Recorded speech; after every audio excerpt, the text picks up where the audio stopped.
কোরবানি নিয়ে বেশ অনেকগুলো প্রশ্ন। এক ভাই জানতে চেয়েছেন যে কোরবানি কে দিবে। দ্বিতীয় নম্বর প্রশ্ন হচ্ছে কোরবানির পশুর বয়স কেমন হতে হবে। তৃতীয় নম্বর প্রশ্ন হচ্ছে আমার উপরে কোরবানি ওয়াজিব হওয়ার পরেও আমি কোরবানি করতে পারিনি, এক্ষেত্রে আমার জন্য করণীয় কি। প্রশ্ন করেছেন একই ভাই যে কোরবানির গোশত কয় ভাগে ভাগ করতে হবে, কিভাবে বন্টন করতে হবে। এরপরে কোরবানির গোশত যদি সারা বছর কেউ খায় এটা গুনাহ হবে কিনা। একই ভাই জানতে চেয়েছেন যে কোরবানির পশু যদি শিং ভেঙে যায় সেক্ষেত্রে এই পশুটাকে কোরবানি দেওয়া যাবে কিনা।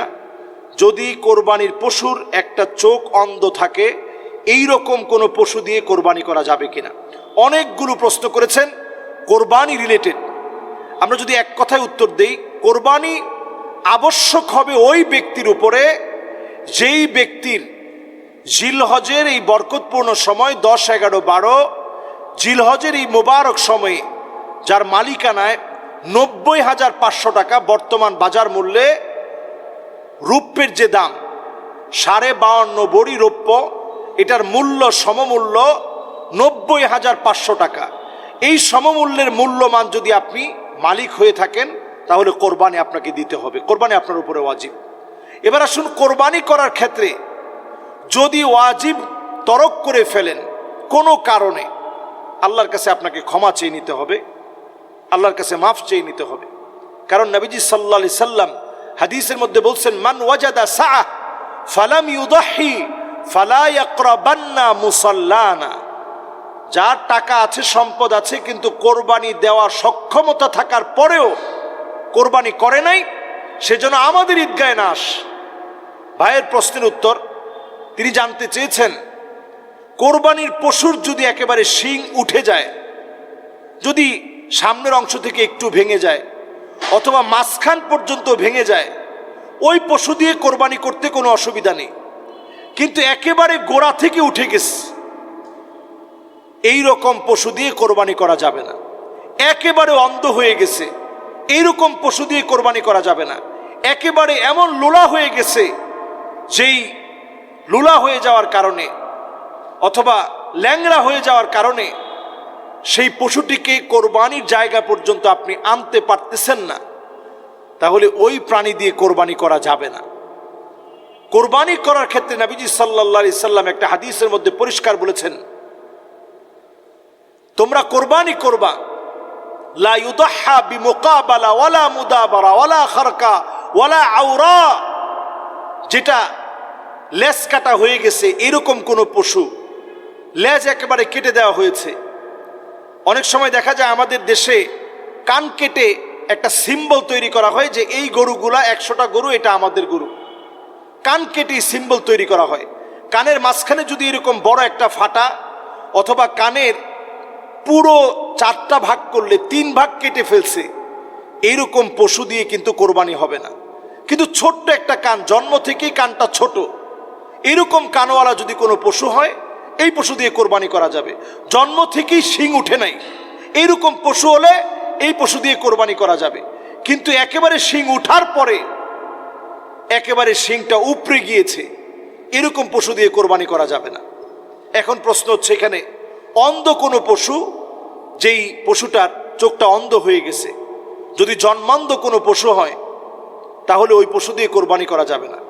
একটা চোখ অন্ধ হয়ে গেছে আরেকটা চোখ ঠিক আছে, ওই পশু দিয়ে কোরবানি করা যাবে, যেটা অন্তত কোরবানির জায়গা পর্যন্ত হেঁটে হেঁটে আসতে পারে এমন পশু দিয়ে কোরবানি করা যাবে। ভাইয়ের আরেকটা প্রশ্ন ছিল যে কোরবানি করার সময় আমরা কোন দোয়াটা পড়ব। আমরা এই দোয়া পড়ার ক্ষেত্রে একটা কমন ভুল করি, আমরা বলি বিসমিল্লাহি বিসমিল্লাহি আল্লাহু আকবার। এই দোয়াটা আমরা পড়ার ক্ষেত্রে আজকে থেকে শুধরে নিব, বিসমিল্লাহি ওয়াল্লাহু আকবার। আমাদের দেশের 100 জনের ভিতরে আমি বলতে পারি 99 জন মানুষ এই দোয়াটা আমরা একটু ভুল করে পড়ি। হাদিসের ভিতরে বিসমিল্লাহি আল্লাহু আকবার বলা হয়নি। রাসূল দোয়া পড়তেন বিসমিল্লাহি ওয়াল্লাহু আকবার, সাহাবায়ে কেরাম দোয়া পড়তেন বিসমিল্লাহি ওয়াল্লাহু আকবার। আমরাও দোয়া পড়ব বিসমিল্লাহি ওয়াল্লাহু আকবার। এখানে আল্লাহু আকবার বলবো না, ওয়াল্লাহু আকবার। শুরু করছে আল্লাহর নামে এবং আমার আল্লাহ বড়, এই কথার ভারত্ব আর ওজন অনেক বেশি। এজন্য বিসমিল্লাহি ওয়াল্লাহু আকবার বলে আমরা জবাই করব।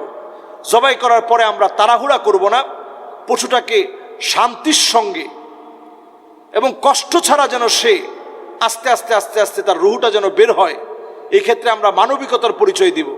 পশু আনতে গিয়ে গাদাগাদি করে অনেকগুলো পশু আনতে গিয়ে কষ্ট দিয়ে ফেললেন, এই জাতীয় কাজ করবেন না, এটা হারাম। নবী সাল্লাল্লাহু আলাইহি সাল্লাম একটা উটের চোখে পানি দেখলেন, আল্লাহর হাবিব বললেন, আফালা তাত্তাকিল্লাহ ফি হাদিহিল বাহিমা আল্লাতী মাল্লাকাকাল্লাহু ইয়্যাহ, তোমাদের কি ভয় হয় না? এই পশুটার ব্যাপারে আল্লাহর কাছে কি তোমাকে জবাব দিতে হবে না? সুতরাং আমরা আমাদের পশুর সঙ্গে মানবিক আচরণ করি। তাকে যখনই আপনি নিয়ে আসছেন আপনার বাসায়, তার শরীরটা পরিষ্কার করে দেন, তাকে খানা পিনা দেন, কোরবানির একদিন পর্যন্ত তারে না খাওয়ায় রেখে কষ্ট দিয়ে কোরবানি করবেন, এই জাতীয় কাজ আমরা করব না। কোরবানি যত সুন্দর হবে তত বেশি আল্লাহ রাব্বুল আলামিনের কাছে আপনি প্রিয় হবেন। আর এক্ষেত্রে সবচেয়ে বেশি তাকওয়ার পরিচয় দেন, ইন্নামা ইয়াতাকাব্বালুল্লাহু মিনাল মুত্তাকিন, আল্লাহ শুধু মুত্তাকিদেরটা নিবেন, অন্য কারোরটা আল্লাহ তাআলা নিবেন না। কে 25 লাখ দিয়ে কিনলেন, 1 কোটি টাকা দিয়ে কিনলেন, 15 কোটি দিয়ে কিনলেন, 15 লাখ টাকা দিয়ে ছাগল কিনলেন, এগুলো আল্লাহ দেখবে না। আল্লাহ দেখবে আপনার তাকওয়াটা কেমন। আরেকটি বিষয়, কোরবানির পশুর বয়স কেমন হবে? বয়সটা হবে গরুর ক্ষেত্রে 2 বছর হওয়া লাগবে, ছাগলের ক্ষেত্রে 1 বছর হওয়া লাগবে, বেড়া দুম্বার ক্ষেত্রে 1 বছর হওয়া লাগবে। 6 মাসেরটা যদি 1 বছরের মতো মনে হয় ওইটা দিয়েও কোরবানি করা যাবে। উটের ক্ষেত্রে 5 বছর হওয়া লাগবে। আশা করি আল্লাহ রাব্বুল আলামিন আমাদের এবারের কোরবানি কবুল করবে। কোরবানি সম্পর্কে যতগুলো কথা বললাম আল্লাহ রাব্বুল আলামিন কবুল করুক, আমাদের কোরবানি সফল হোক, আমাদের কোরবানি আল্লাহ রাব্বুল আলামিন কবুল করে গুনাহ খাতা মাফ করুক। প্রত্যেকটা রক্তের ফোঁটায় ফোঁটায় আল্লাহ তাআলা আমাদেরকে হাসানা তথা নেকি দান করুক। আসসালামু আলাইকুম ওয়া রাহমাতুল্লাহি ওয়া বারাকাতুহু।